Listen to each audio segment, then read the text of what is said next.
As soon as the pandemic began, the assumptions of psychologists, doctors, and so on were that it would give rise to a baby boom, a spike in the birth of children. In other words, people are spending more time together, which leads to an increased birth rate.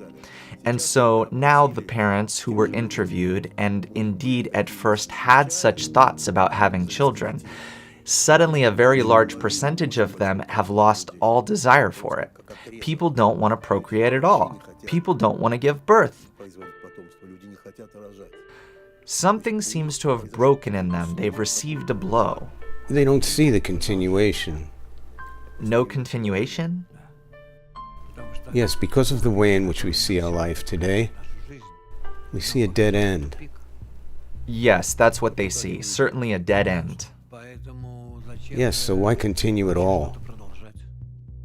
In the most tragic moments, in war, World War I, World War II, people thought about having children. And now, suddenly, isn't this a paradox for you?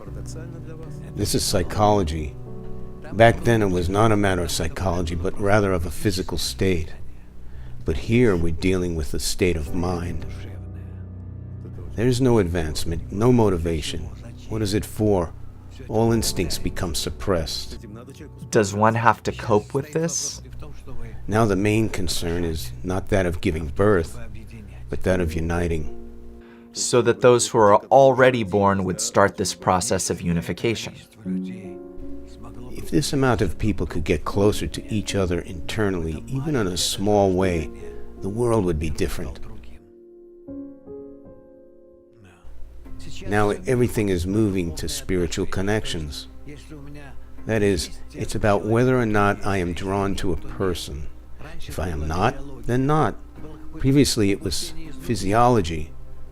There was some kind of an internal pull. Somehow it was pressing from within. Nature demanded it.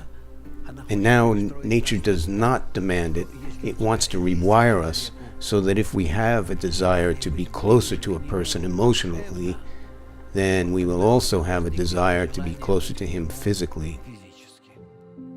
And this will lead to the desire for continuation, right? Yes. To have a child with this person and so on? Yes. That is, the birth of children will be the result of a spiritual closeness, not a physical one.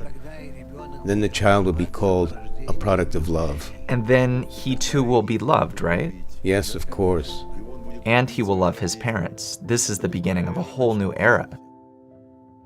This could be a sign that we're entering a whole new era, the era of love. That would be wonderful indeed. That's just beautiful.